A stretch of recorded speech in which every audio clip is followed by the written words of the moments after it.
ഞാനിപ്പോൾ ഉള്ളത് പന്തളം മണികണ്ഠനാൽത്തറ ക്ഷേത്രത്തിന് മുന്നിലാണ്. വളരെ പ്രസിദ്ധമായ ഒരു ക്ഷേത്രമാണിത്. ഇപ്പോൾ മണ്ഡലകാലമാണ്, വളരെ തിരക്കുള്ള സമയമാണ്.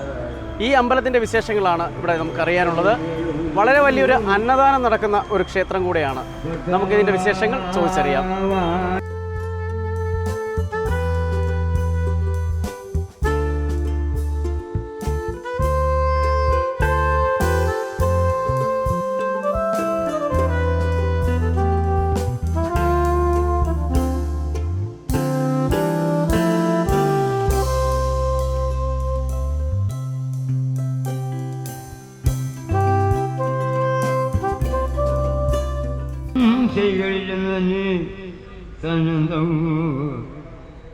പലയിടത്തും സഞ്ചരിക്കുകയും ചെയ്യും. പോരാ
ഒരു ദിവസം ഒരു 3000-4000 പേര് വരെ, ഉച്ചയ്ക്ക് വൈകിട്ട് ഒരു 2000 പേര്. സാധനങ്ങൾ ആൾക്കാർ നടക്കി വെക്കുന്ന കുറച്ച്, ബാക്കി നമ്മൾ കളക്ട് ചെയ്യുകയാണ്. ഇവിടെ 9 പേര് ഫുഡുണ്ട്.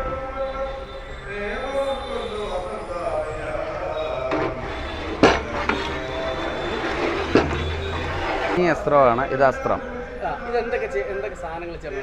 ഇതിനകത്ത് ചേന, കാച്ചില്, മത്തങ്ങ, ഓമയ്ക്ക, വൻപയർ, പിന്നെ നടക്കി വരുന്ന ചെറിയ ചെറിയ ഐറ്റംസുകൾ നമ്മൾ ഇടാറുണ്ട്. ചേമ്പ്, അങ്ങനെയുള്ള നമ്മുടെ നാട്ടിൽ കിട്ടുന്ന ഐറ്റംസുകൾ. കാച്ചില്, ചേന, ചേമ്പ്, മത്തങ്ങ, അങ്ങനെയുള്ള ഐറ്റംസുകളാണ്. പിന്നെ കൂർക്ക, വൻപയർ. കൂടുതലും ശബരിമല ഈ സീസണിലാണ് ഇത് കൂടുതലും. നമ്മൾ ശബരിമല സീസണിൽ നമ്മുടെ നാട്ടിലാണെങ്കിലും കെട്ടുമുറുക്കിനാണെങ്കിലും അസ്ത്രവും കഞ്ഞിയാണ് പ്രധാനമായിട്ട്. കഞ്ഞി അസ്ത്രവും രാവിലെ കൊടുക്കുന്നു. അത് ശബരിമല ഈ പറഞ്ഞ മണ്ഡലകാലവുമായി ബന്ധപ്പെട്ട് പണ്ട് മുതലേ നടക്കുന്നു. അത് തന്നെയാണ് അതിൻ്റെ ഒരു പ്രധാനമായ കാര്യം. മറ്റ് അസുഖങ്ങളുണ്ടാവില്ല. പിന്നെ നമ്മൾ പിന്നെ മറ്റു രീതിയിലുള്ള ഒരു ബുദ്ധിമുട്ടുകൾ നമുക്കുണ്ടാവില്ല. വയറിനാണെങ്കിലും മൊത്തത്തിൽ അസുഖങ്ങളൊന്നും ഉണ്ടാവില്ല. നമ്മൾ മാലയിട്ട് ശബരിമല പോകാൻ നൊയമ്പ് നോക്കുന്ന സമയത്ത് ശരീരസുഖം ഏറ്റവും കൂടുതലാണ്. കഞ്ഞി അസ്ത്രം, ഹാർഡ് ആഹാരമല്ല. ഹാർഡായിട്ടുള്ള ഭക്ഷണം നമ്മൾ കഴിക്കുമ്പം നമ്മുടെ ക്ഷീണം വരും. തന്നെയല്ല നൊയമ്പ് എന്ന് പറയുമ്പോൾ അതുകൊണ്ടാണ് ഇത് തന്നെ നമ്മൾ എല്ലായിടത്തും, പൊതുവെ വീടുകളിലാണെങ്കിൽ പോലും നമ്മൾ നടത്തുമ്പം ഈ അസ്ത്രവും കഞ്ഞിയാണ് കൂടുതലായി കൊടുക്കാറുള്ളത്.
എൻ്റെ പേര് പി നരേന്ദ്രൻ നായർ.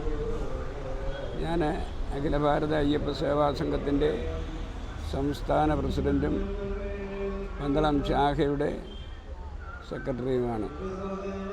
മണികണ്ഠനാൽത്തറ ക്ഷേത്രത്തിൻ്റെ ചരിത്രം പറയുമ്പോൾ പുലിപ്പാലിന് വേണ്ടി വനത്തിലേക്ക് പോയ അയ്യപ്പൻ പുലികളുമായി വന്ന് വിശ്രമിച്ച ആൽത്തറയാണ് ഭാവിയിൽ മണികണ്ഠനാൽത്തറ ക്ഷേത്രമാവുകയും അയ്യപ്പ സേവാ സംഘം അത് ക്ഷേത്രരൂപത്തിൽ ക്രമീകരിക്കുകയും ചെയ്തിട്ടുള്ളതാണ്. 1985 മുതലാണ് ഇവിടെ അന്നദാനം തുടങ്ങിയിട്ടുള്ളത്. അന്നദാനം രാവിലെയും ഉച്ചയ്ക്കും വൈകിട്ടും നൽകി വരുന്നുണ്ട്. ഉച്ചയ്ക്കും രാവിലെയുമാണ് പ്രധാനമായും അന്നദാനം കൊടുക്കുന്നത്.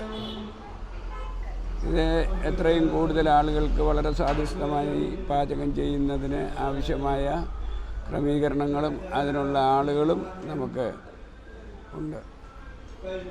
എല്ലാ സാധനങ്ങളും ഇവിടെ സംഭരിച്ച് ആണിത് നടത്തുന്നത്. ഭക്തജനങ്ങളിൽ നിന്ന് സ്വീകരിക്കുന്ന സംഭാവനകളും വിഭവങ്ങളുമാണ് ഇതിന് ഉപയോഗിക്കുന്നത്. ധനു 28-നാണ് ഇവിടെ നിന്നും തിരുവാഭരണ ഘോഷയാത്ര പോകുന്നത്. ആ പോകുന്നതിൻ്റെ തലേ ദിവസം വരെയാണ് നമ്മൾ അന്നദാനം നടത്തുന്നത്. ധനു 18 മുതൽ ഈ വർഷം ധനു 18 മുതൽ കഥകളി ഉൾപ്പെടെയുള്ള ക്ഷേത്രകലകൾ ഉൾപ്പെടുത്തിക്കൊണ്ട് ഉത്സവ പരിപാടികളും ഈ ചുരുങ്ങിയ സ്ഥലത്ത് വെച്ച് ഞങ്ങൾ വളരെ ആർഭാടമായി ഭക്തി രസപ്രധാനമുള്ള പരിപാടികൾ മാത്രം നടത്തി വരികയാണ് പതിവ്. കുടിവെള്ളത്തിനുള്ള സൗകര്യം ഏർപ്പെടുത്തിയിട്ടുണ്ട് ഭക്തജനങ്ങൾക്ക്. അത് മെഡിക്കേറ്റഡ് ഡ്രിങ്കിങ് വാട്ടർ തന്നെയാണ് കൊടുക്കുന്നത്. ഇതിനെല്ലാം ഉള്ള ധനം മണികണ്ഠസ്വാമി ഞങ്ങൾക്ക് തരുന്നുണ്ട്, അനുഗ്രഹിക്കുന്നുണ്ട്. സ്വാമിയെ ശരണമയ്യപ്പ. പന്തളം മണികണ്ഠനാൽത്തറ ക്ഷേത്രത്തിൽ പ്രതിദിനം ഈ മണ്ഡലകാലത്തിൽ 10,000-ലധികം ആളുകൾക്കാണ് അന്നദാനം നൽകി വരുന്നത്. അയ്യപ്പ സേവാ സംഘത്തിൻ്റെ നേതൃത്വത്തിൽ ഈ പുണ്യപ്രവൃത്തി തുടർന്നുകൊണ്ടേയിരിക്കുന്നു കാലാകാലങ്ങളായി. നന്ദി.